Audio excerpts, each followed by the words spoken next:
In 1808, a monumental change swept across the United States and the Caribbean. The importation of African slaves was officially banned. On paper, it seemed like a step toward progress, yet the reality on the plantations was far more complex. Cotton, sugar cane, and rice were booming industries, and plantation owners suddenly faced a critical labor shortage. Fields that once teemed with workers now risked falling behind, and the need for hands capable of withstanding grueling labor became urgent. It was in this environment that a dark and unusual practice began to emerge, a strategy designed to sustain the workforce without new imports from Africa. Enslaved people were no longer only workers. They became a means to produce the next generation of laborers. The stakes were high, and the consequences for those caught in this system were profound. Among these stories is one that has largely remained untold: the life of Pata Seca, an enslaved man whose extraordinary height, strength, and resilience made him a central figure in this chapter of history. His story is not just about survival, it is about endurance, human resilience, and the intricate ways systems of power tried to control the very essence of life. In today's video, we will journey back in time to uncover the untold story of Pata Seca, exploring the complexities of plantation life, the strategies of survival, and the enduring legacy left behind. You will discover how one individual's life became entwined with the larger forces of history, shaping generations to come. If you want to dive deep into history and uncover stories that challenge what you thought you knew, make sure to hit the like button and subscribe to our channel. Join us as we bring these forgotten narratives to light, one story at a time. As the fields of cotton, sugar cane, and rice stretched endlessly under the blazing sun, plantation owners faced a dilemma that demanded a solution as urgent as it was unsettling. With the importation of African slaves officially banned, the flow of new labor from overseas had stopped, leaving plantations at risk of faltering under the immense demands of agricultural production. In this desperate search for continuity, the human lives on the plantation were transformed into instruments of survival for the system itself. Enslaved men and women, once solely valued for their physical labor, began to be seen through an even more calculated lens, measured not only by what they could do in the fields, but by what they could produce for the next generation. The concept of breeding enslaved people emerged, a grim strategy designed to maintain the workforce and secure the future productivity of the plantation.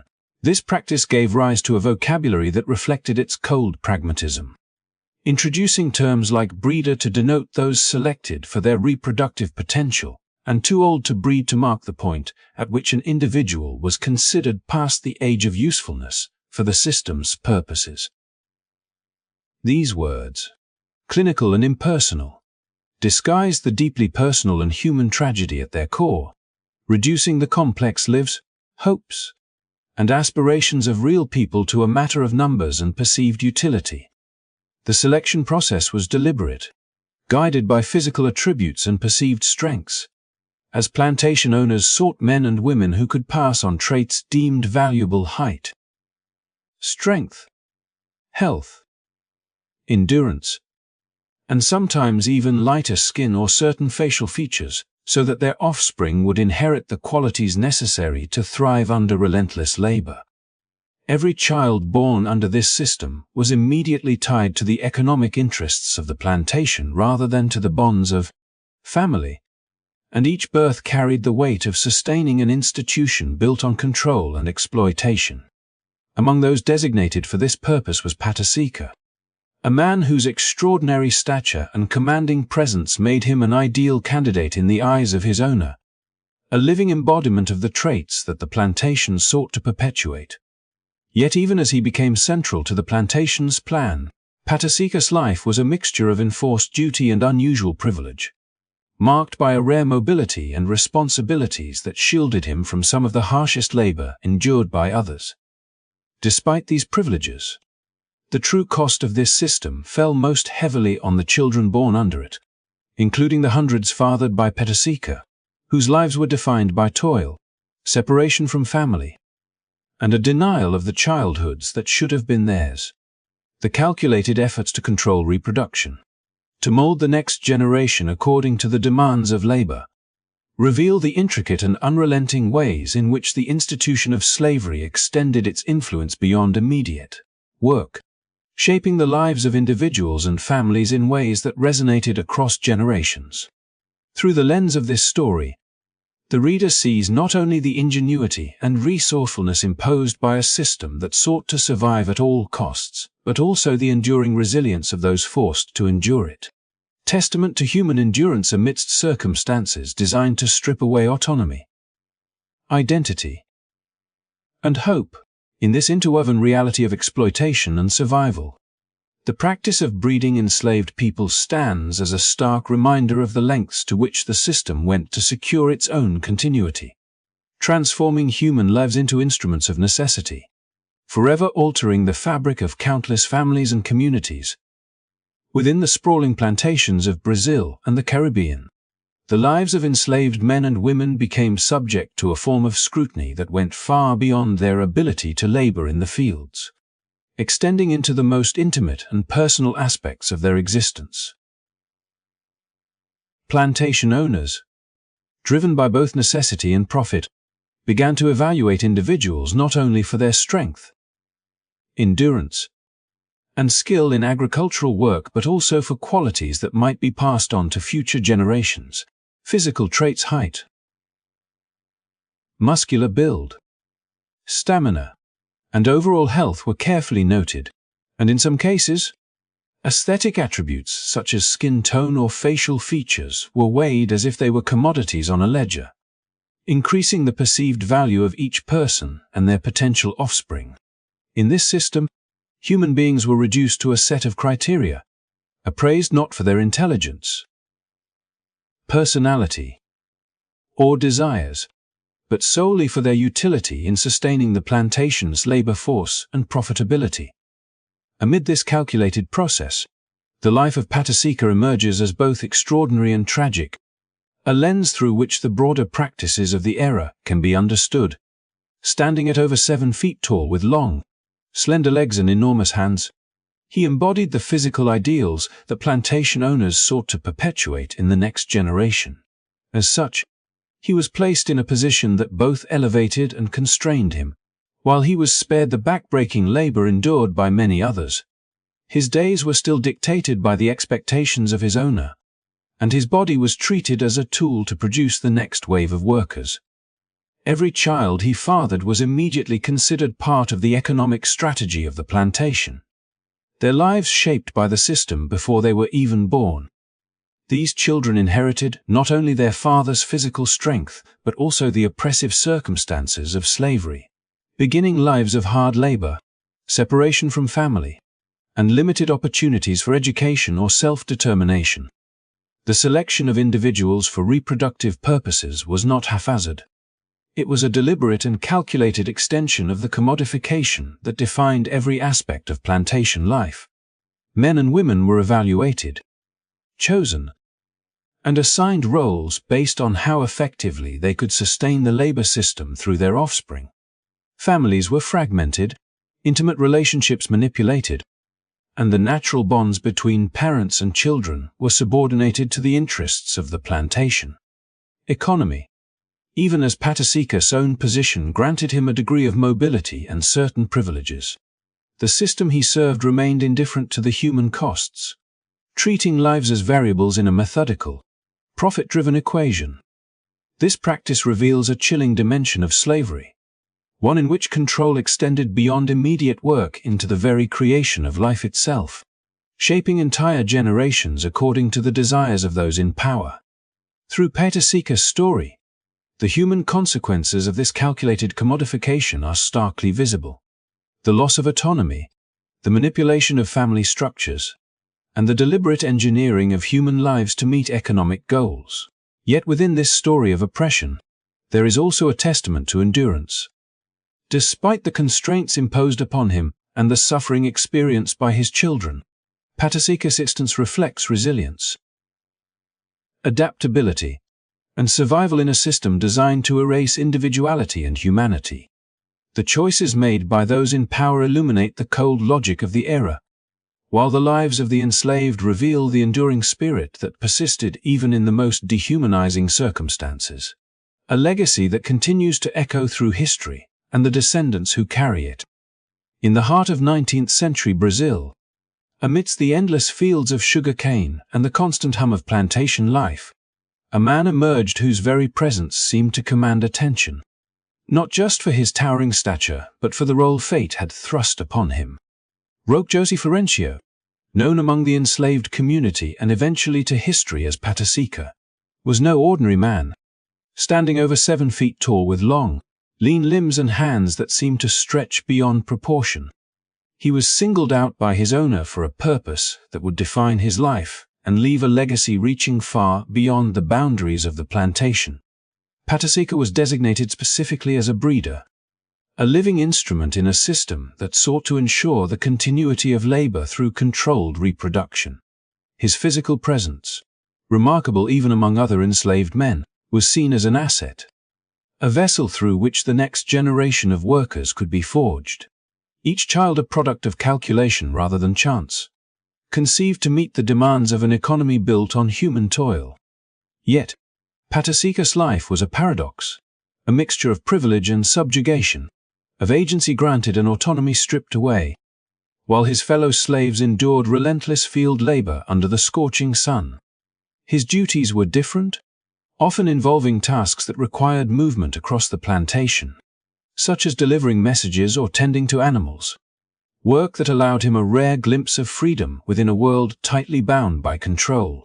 Still, every step of his existence was defined by expectation, his health carefully monitored, his diet regulated, his movements designed to maximize his ability to fulfill the reproductive role assigned to him. Each encounter, each child conceived, was recorded not in registers of affection or familial ties, but as part of the plantation's plan, a stark reminder that in this system, human lives were orchestrated to serve purposes far larger than personal identity or desire. Despite these constraints, Pata Seca's story is not solely one of exploitation. It is also a testament to human endurance. His stature and strength, qualities that made him indispensable to the plantation, became symbols of resilience, carrying him through a life marked by expectation and control yet punctuated by moments of relative autonomy.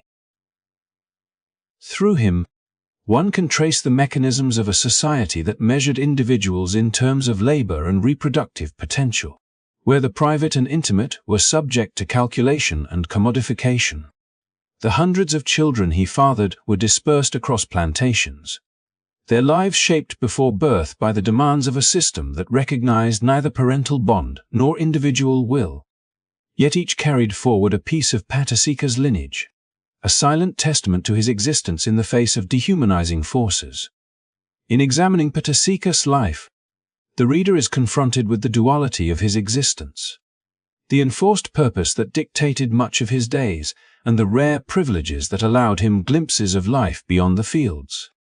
His towering figure and remarkable abilities were exploited, yet through the lens of history, they illuminate both the calculated nature of human control in the era of slavery and the extraordinary endurance of those subjected to it.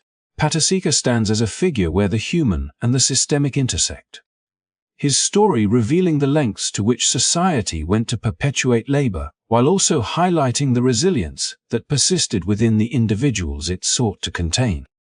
The narrative of Pata Seca, both tragic and remarkable, threads together the personal and the systemic, giving shape to a chapter of history in which life, labor, and legacy were inseparably intertwined.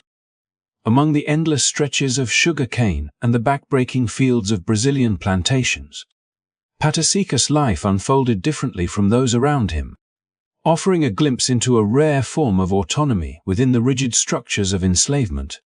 While the majority of men and women labored tirelessly under the sun, bending their backs to the soil and enduring the unforgiving demands of agricultural work, Pata Seca was spared the ceaseless toil of the fields, a distinction that set him apart in ways both subtle and profound. His owner, recognizing the extraordinary potential of his height, strength, and health, assigned him tasks that were less about labor in the traditional sense and more about maintaining the plantations functioning in areas that required reliability, intelligence, and mobility. Pata Seca delivered mail between the rural estates and the nearby city, a responsibility that required both trust and competence, allowing him to traverse the spaces of the plantation and beyond, encountering aspects of life denied to most enslaved individuals. In addition to his deliveries, Pata Seca cared for the animals on the farm, tending to horses and livestock with diligence and skill. These responsibilities, though demanding in their own right, granted him a rhythm of life different from the relentless repetition of field labor, offering moments in which he exercised judgment, moved with freedom across wide expanses, and engaged in work that relied on his intellect and awareness rather than sheer physical endurance. Within these roles, a unique form of autonomy emerged, one that allowed Pata Seca to navigate the confines of his enslavement with a measure of agency that few others could claim. Yet even in this relative privilege, the contours of control remained undeniable. Every task, every movement, and ultimately every choice in his life was intertwined with the expectations of his owner, whose primary concern was the maximization of Pata Seca's value as a breeder and as a contributor to the plantations. Productivity. The paradox of his position underscores the complexity of slavery as an institution. It was capable of granting certain freedoms while simultaneously binding individuals to a system designed to exploit every aspect of their existence. Pata Seca's daily life, walking between the estate and the city, tending to animals, and fulfilling duties beyond the fields, highlights the ways in which enslaved individuals could occupy spaces of relative independence without ever escaping the fundamental constraints imposed upon them. These tasks, while offering respite from the grueling labor of the fields, were inseparable from the overarching purpose for which he had been designated, a reminder that his autonomy existed only within the framework defined by others. Moreover, this unusual mobility and responsibility placed him in a position where he could observe the operations of the plantation and the lives of other enslaved people with a perspective few could share, witnessing both the resilience of those around him and the harsh realities they endured. In this way, Pata Seca's story illuminates a duality inherent in the lives of certain individuals during this era. Combination of extraordinary endurance and capability, moments of relative freedom, and the persistent shadow of exploitation and control. His life, marked by responsibilities that separated him from the most punishing aspects of field labor, offers a lens through which we can understand the nuanced ways in which autonomy and subjugation could coexist within the same individual, creating a narrative that is as remarkable as it is tragic, revealing the intricate balance between privilege and oppression in the system of slavery. As the years passed on the sprawling plantations of Brazil, Pata Seca's life became increasingly defined by a role that few could fathom, a responsibility that intertwined his existence with the very survival of the plantation's labor force. Selected not only for his physical stature but also for his perceived genetic strengths, he was tasked with fathering children who would grow into the next generation of workers, a duty that transformed him into a living instrument of the plantation's long-term strategy. Over time, he fathered more than 200 children, each life a testament to the harsh calculus of the system in which he lived, where human beings were measured not by individuality or ambition, but by their utility in sustaining an economic enterprise built on toil and control. The sheer scale of his contribution reshaped the social and labor dynamics of the estate, embedding him deeply into the foundation of the plantation's future, his descendants spreading across fields and households, carrying forward both his physical traits and the constraints imposed upon them from birth. Yet the weight of this responsibility was not one born entirely of choice. Pata Seca's body, his strength, and even his personal rhythms were meticulously managed to ensure the continuity of this reproductive mission. His health was monitored, his movements guided, and his life, in many, orchestrated to maintain his ability to fulfill the role assigned to him. Every child born as a result of his union was instantly tied to the plantation's needs, entering a world already mapped out by the demands of labor, the expectations of owners, and the pervasive structures of control. This vast network of offspring, numbering in the hundreds, became both a resource and a reminder of the intricate ways in which the plantation system extended its reach into the very creation of life itself, perpetuating an economy reliant on human effort and simultaneously stripping the humanity from those who contributed to it. The lives of his children were as complex and challenging as the circumstances of their conception.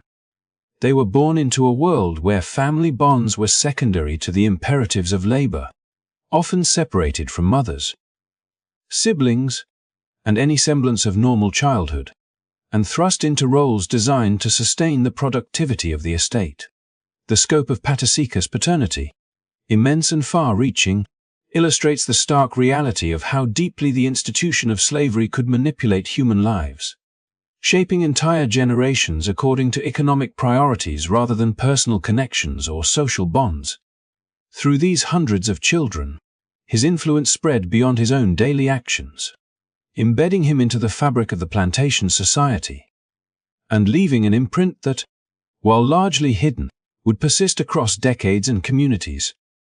Pata Seca's story in this context becomes a window into the mechanics of a system that treated human beings as both laborers and commodities, where reproduction itself was enlisted as a tool to perpetuate control and secure the workforce of tomorrow. His life, marked by extraordinary physicality and a role that few could comprehend, reflects both the exploitation inherent in the era and the remarkable endurance required to navigate it.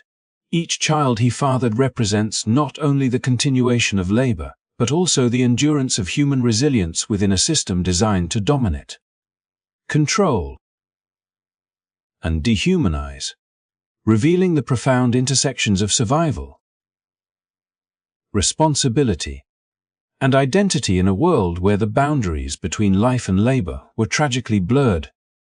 The hundreds of children fathered by Pata Seca entered a world that offered them neither freedom nor security, their lives immediately shaped by the demands of a system that valued them primarily as instruments of labor.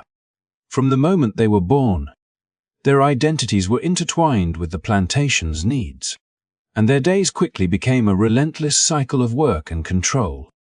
Separated from mothers and siblings in a deliberate effort to maintain authority and minimize familial bonds, these children were thrust into environments that demanded endurance far beyond their years.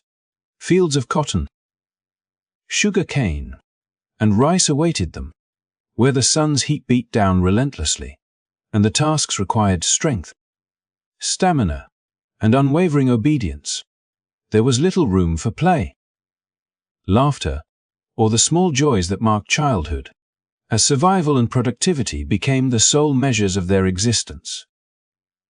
Education, knowledge, and intellectual development were systematically denied to them, a cruel mechanism to ensure the perpetuation of their subservience. Any opportunity to learn or question was viewed as a threat to the established order, so the children were deliberately kept ignorant, their minds as tightly controlled as their bodies.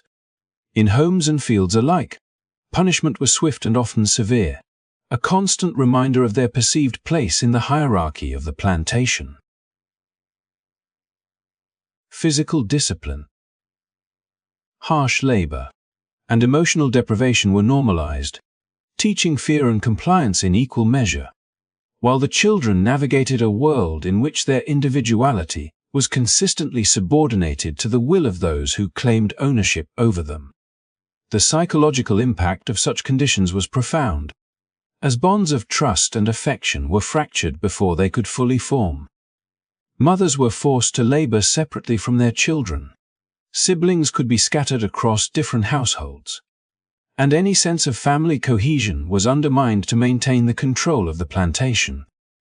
The children's experiences were shaped by a world that saw them as commodities rather than as human beings capable of thought, feeling, or aspiration. Every day was a lesson in endurance, and every moment of reprieve was fleeting, leaving an indelible mark on their sense of self and on the generations that would follow. Even as Pata Seca himself occupied a unique position, shielded from the most grueling labor by his owner, the consequences of his enforced role rippled through the lives of his offspring, highlighting the systemic nature of exploitation. Each child's struggle was a reflection of the broader machinery of control, a reminder that the plantation's reach extended not only into the immediate work of the present, but also into the very shaping of future generations. The story of these children reveals the human cost of a system designed to extract every ounce of potential while denying the basic rights and dignity of those it relied upon, demonstrating the profound and lasting effects of oppression on the most vulnerable, whose endurance and survival became both a testament to resilience and a stark illustration of historical injustice.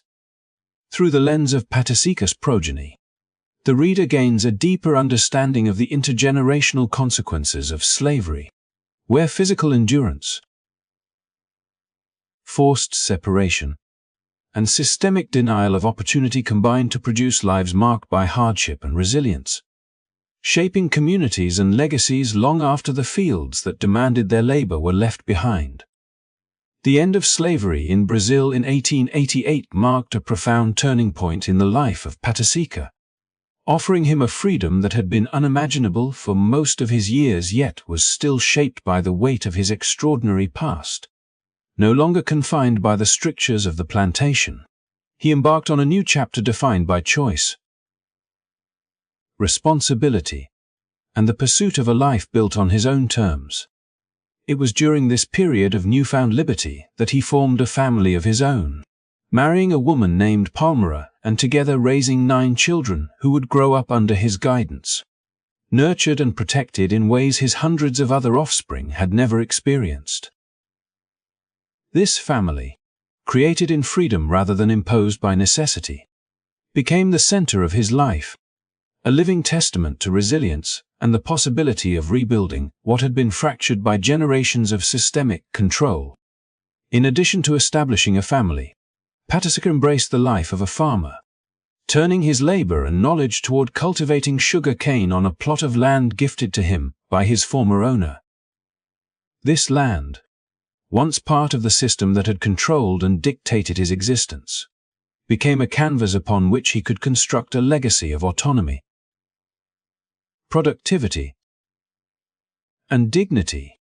Every day on the farm offered him the chance to transform his experiences into something tangible, to provide for his children, and to create a space in which work was no longer an instrument of exploitation, but a means of survival, growth, and self-determination. The sugarcane fields he tended were a testament to his endurance and capability, yet they were now shaped by choice rather than coercion. A remarkable reversal for a man whose life had been defined for decades by the needs of others. Pata Seca's story during this period also illuminates the paradoxes of history. The same individual who had been designated a breeder, whose body had been controlled to serve the plantation's labor needs, was now free to channel that strength and stature into the care and cultivation of his own family and property. The skills, resilience, and endurance honed over a lifetime of survival became instruments of creation rather than obligation, and in this way, he reclaimed aspects of his humanity that had been systematically denied to him. The children he raised with Palmera experienced a childhood shaped by guidance, protection, and opportunity, a stark contrast to the lives of those born under the plantation's reproductive system, illustrating both the consequences of his past and the possibilities that freedom allowed. As the years passed, Pata Seca worked tirelessly on his farm, dedicating himself to both the cultivation of crops and the well-being of his family. His life became a reflection of resilience in its most tangible form, demonstrating how individuals who endured immense oppression could rebuild, nurture, and leave behind a legacy of strength and continuity. The land he farmed, the children he raised, and the family he protected all stood as living symbols of survival, autonomy, and the reclamation of dignity after decades of systemic dehumanization. In the broader context of his life, this period underscores the capacity for transformation, revealing that even within the shadow of a history marked by exploitation, there remained the potential to construct a life defined by choice, care, and the cultivation of one's own destiny. A narrative that resonates far beyond the fields of the past and into the stories carried by those who followed him. Pata Seca's remarkable longevity allowed him to witness a century of profound transformation in Brazil, a nation shifting from the entrenched structures of slavery to the complexities of modern society. Living to the extraordinary age of 130, he saw the end of slavery in 1888, the proclamation of the Republic a year later, the rise and fall of multiple presidents, decades of social and political upheaval, and even the tumult of 2 world wars. Events that reshaped the country he had known as a young man and the world around him. Through these sweeping historical currents, Pata Seca remained rooted in his own extraordinary story. A man whose life had been defined by both the cruel impositions of slavery and the rare privileges that had allowed him to survive in ways few could imagine. His presence in this changing landscape was a living testament to endurance, a bridge between the dark realities of the past and the uncertain possibilities of a new era. Yet for all his longevity and the experiences he witnessed, Pata Seca carried with him the deep, enduring sorrow of separation. Despite having fathered over 200 children during his years as a breeder, the vast majority of these offspring remained strangers to him, dispersed across plantations, households, and cities, their lives largely unrecorded and untraceable. The system that had dictated their conception had also ensured that meaningful connections between parent and child were rare, leaving Pata Seca unable to reclaim the bonds that might have anchored his legacy more fully in family.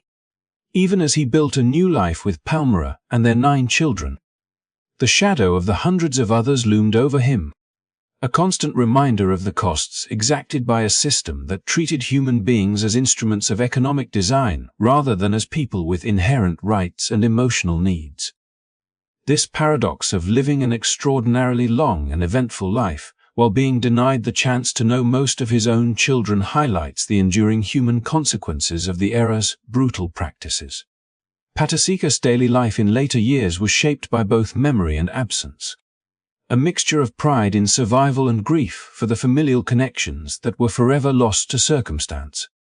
While he tended his land, nurtured his family, and participated in the life of his community, there was an invisible thread of longing for those who had been born under coercion, a reminder that the legacy of slavery extended far beyond the fields and into the intimate spaces of relationships, love, and identity. His longevity also allowed him to see the broader societal changes unfold, witnessing the gradual transformation of Brazil from a country dependent on forced labor to one negotiating new social, political, and economic realities. Yet the personal cost of his unique role as a breeder remained immutable, a stark illustration of the ways in which historical forces can shape individual destinies in ways both extraordinary and tragic.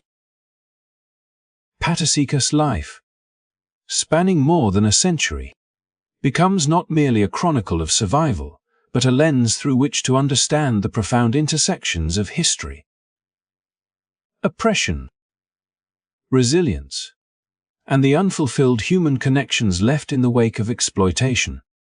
His story reflects both the endurance of the human spirit and the irreversible consequences of a system that sought to control every aspect of life, leaving echoes that persisted across generations, a testament to both suffering endured and strength preserved.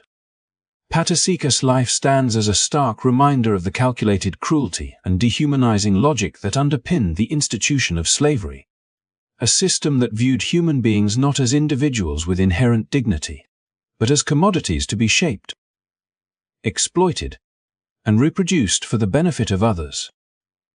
His story, extraordinary in its scope and impact, reveals the lengths to which enslavers went to secure a labor force manipulating the most intimate aspects of life, including the very act of reproduction, to perpetuate cycles of oppression. By turning human fertility into a tool of economic strategy, the system stripped away autonomy, disregarded emotion, and reduced entire generations to instruments of labor, highlighting the cold precision with which human lives were controlled and exploited.